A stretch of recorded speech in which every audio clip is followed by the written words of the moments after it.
What's going on, you squares? And I just got a chance to see the Birth of a Nation the other day. Now, I don't go see movies on opening night because last time I went to go see Spider-Man, and I'm standing outside, man. We stand outside in line to midnight, like we waiting for the food packets, and we just going to see Spider-Man, man. So many people wanted to see Spider-Man that we actually had to wait in line to go see it. I'm like, man, I'll never do this again. Then the next day, I was a fool, and I said, well, I won't go open it. I'll go the next night. Went to go see 2012. Man, I just ended up sitting on the steps because there was no place to sit, man. So, I learned my lesson from going the first week to see a movie. So, I went to go see Birth of a Nation the other day. And sadly, when I went to go see the movie, there were only 20 other people in that movie. And that's sad. It's sad because as black people in this country, we don't respect and we don't understand what it means to have a legacy. We don't understand what it means to keep a legacy going. And that's one issue in the black community that we will always stay with us and keep us from loving ourselves. You see, if you don't love yourself, you allow anybody to do anything to you and say anything to you, you'll believe it. The legacy of Nat Turner should have been kept going on in the black community right till now. And sadly, a lot of Negroes don't even know who Nat Turner is. Now, this movie was systematically hindered. It was not no coincidence that this guy's rape charges came out the same year his movie's coming out. It's no coincidence. They did that on purpose. That stuff happened 17 years ago. How necessary was it to bring that back up 17 years later? How necessary was it to bring that up? Because the dude was acquitted. So why would you bring a charge of a person who was acquitted? And if you want to use that excuse, then don't just use it against this movie. Just use it against every movie. Roman Polanski. Anybody know this guy? If you've seen Ninth Gate, you know who Roman Polanski is. This is a director that was accused and actually convicted of raping a 13-year-old girl. Now, do they bring any of this guy's old school? And this happened years ago. This happened before I was even born. Anybody bring this up when he makes movies? No, dude, got an Oscar. No one brings that up. But when you want to bring a movie of black people actually standing up for themselves, and at the end, how can I put this in the nicest way? Butchering a lot of white people.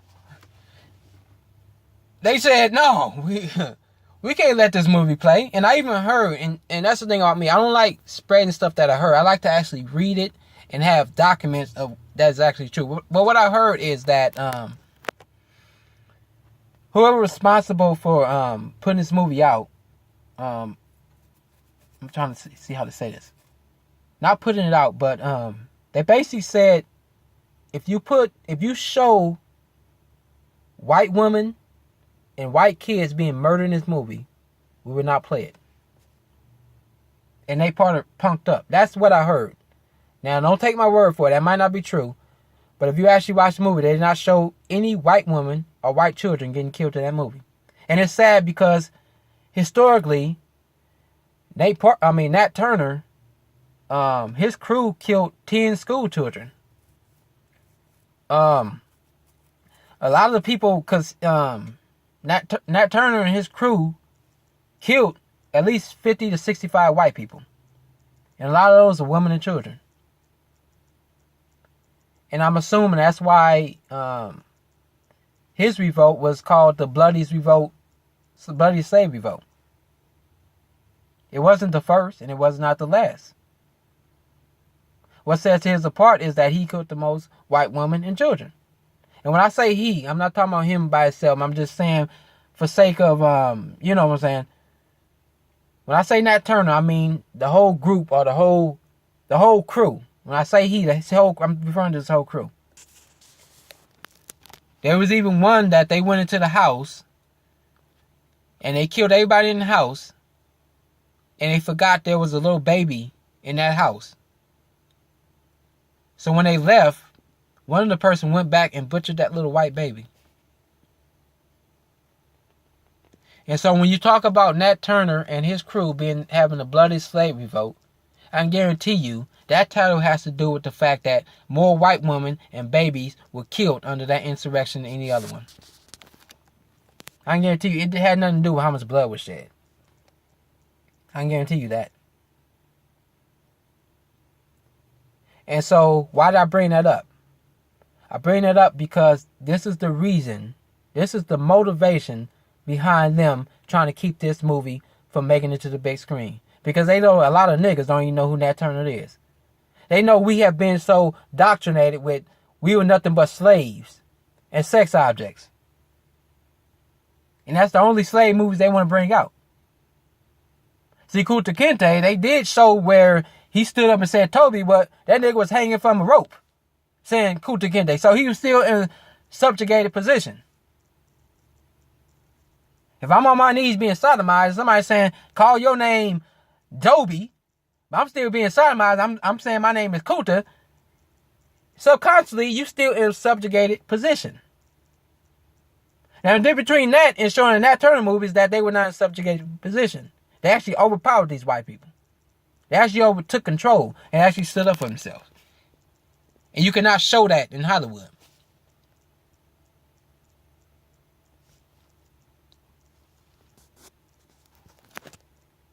But us niggas fell for it. And so my thing is, don't have a double standard. As I said before, if you want to bring up Nate Parker's history, why you didn't do it in 2014 when he played in Beyond the Lights? Dude played in Beyond the Lights in 2014, 2 years after that woman killed herself. But you didn't bring it up then. Dude played in multiple movies after 1999. You didn't bring it up then. Because none of those movies had to do with black people standing up for themselves. None of the movies had to show black people resisting and butchering a lot of white people. Now, I'm not saying I agree with that. But I'm just saying that when you're trying to flip the script and show something different to a group of black people who's been subjugating this country for so long, they don't want that. They want us to only view ourselves as pimps, hoes, thugs, and slaves. And that's it.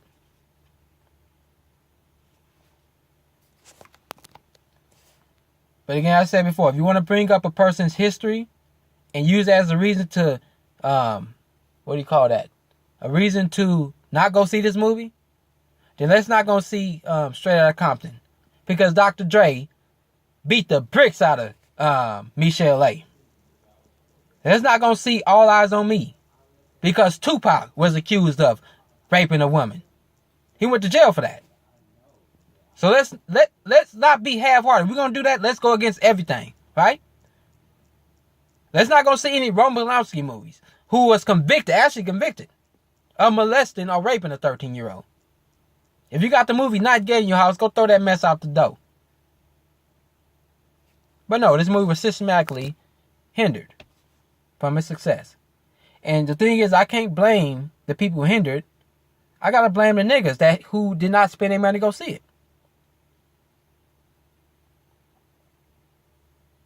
You see, they know that when it comes to black people, we don't stand on our own 2 feet. We need somebody else to encourage us to do that. We need somebody to take the lead.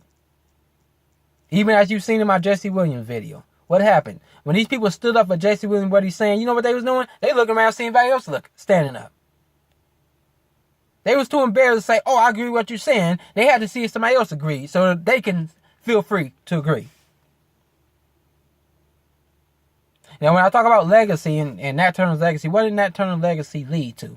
It led to the North coming down on slavery after that.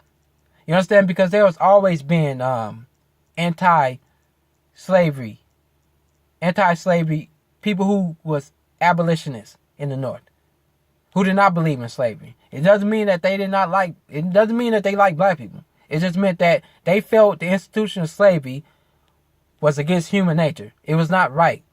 It was not justified by any means. So there was always people who went against slavery.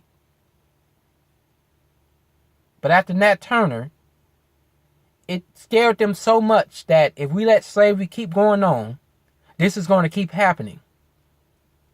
You see what I'm saying? And so the motive behind them coming down on slavery was not that they liked it, black people. It was that they were scared of more white women and babies getting killed like that, what Nat Turner did. You see, it takes the death of a white woman and a white child for things to change in this country. Let me repeat that again. It takes the death of a white woman and a white child for things to change in this country. You understand what I'm saying? There have been many slave revolts before Nat Turner. But that did not inspire the Civil War like Nat Turner's did. Why not? Because not as many white people or white women and white children was killed in those slave revolts. Hope I articulated that good for you. Sometimes niggas need to be repeated things and talked to like a 5-year-old.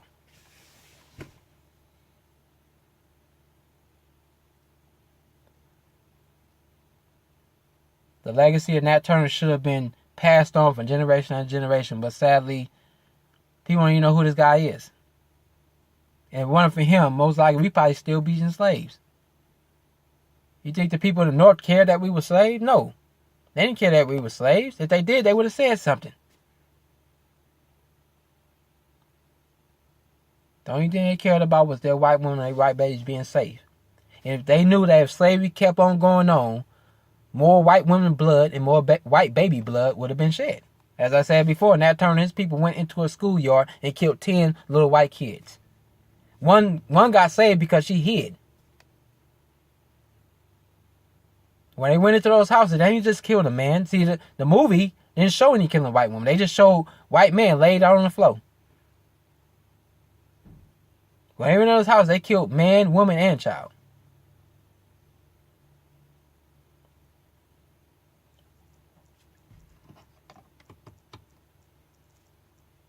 And so that was the motive for them coming down on slavery.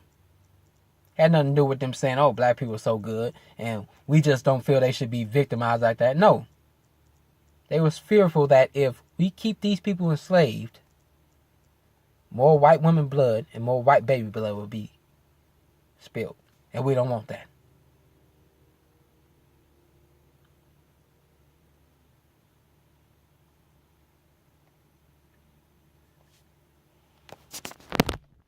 You see, it's crazy that they made this movie into rated R. And what's interesting about that is because when I think of rated R, I think of gore, and I think, and the funny thing is when I was younger, what's rated PG-13 today was actually rated R when I was younger. But it's funny because I'm not understanding where the rated R rating came from. Because I've seen more violence and more things blowing up in the Avengers and Batman than I've seen in Birth of a Nation. I've seen some blood spilled in that movie, but I've seen more gore in PG-13 movies, if you ask me. Even the rape, they didn't show no rape in that movie. They showed no rape in that movie. If you go see a movie, tell me if they ever show any rape acts in that movie. If I'm not mistaken, I think they showed more rape in The Color Purple than they did in Birth of a Nation. The only thing they did was indicate it after the fact. They showed the woman coming out of the house. They showed the woman beat up, but they did not show the actual rape act. So I'm not sure where the R rating came from. A lot of stuff was edited, and that just might go along with what I said, that if they say if you show any killing of white women, white children, we're not going to play this movie. And that goes back to the fact of why they hinder this movie so hard. Because we cannot show society that black people actually stood up for themselves. We cannot show society that white women and white kids were actually brutalized by other men. That's why I believe this movie is hindered. And you niggas fell for it. And that's so sad.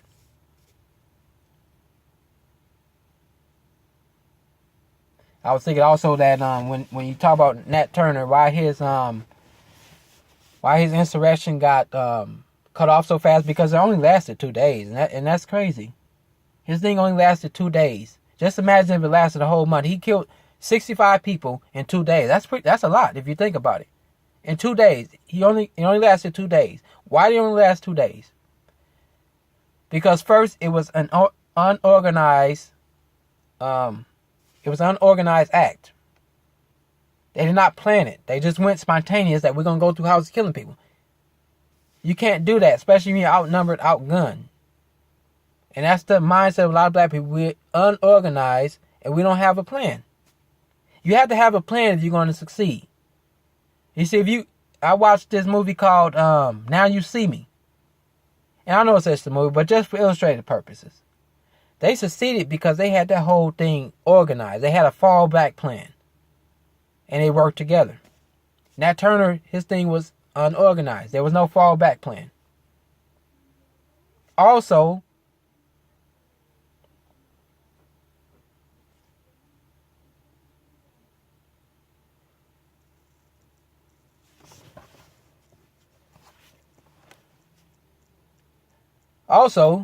the niggas he rode with was on the same page as him. A lot of them was going out for revenge. See, Nat Turner was looking for a bigger thing to do. Everybody else was looking for revenge. They was looking to take off the branch. Nat Turner was trying to get to the root of the issue. And so a lot of times their killing was based off revenge. And that's why it fell through. Us black people, we act too emotional when we do things. When it comes to seeing police shooting unarmed people, we get too emotional. And we don't take the right precautions and the right steps to get to the root of the issue.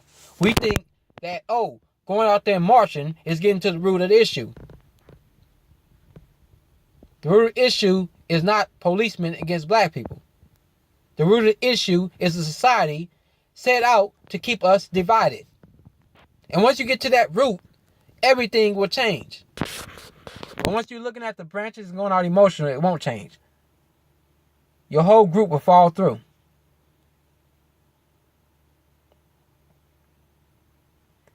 And so there's a lot of things you can learn from this movie. And I wish a lot of black people would see it. That his whole thing did not last longer than 2 days. Now he got away and he survived 2 months after his thing got ransacked. But unfortunately it didn't go through because he was running with the wrong cats who were doing it based off emotion.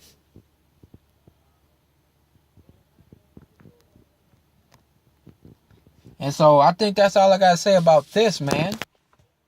It's unfortunate that we as black people did not go see this movie and we're not keeping his legacy alive, but whatever the case. As I say always, until next time, I'm out.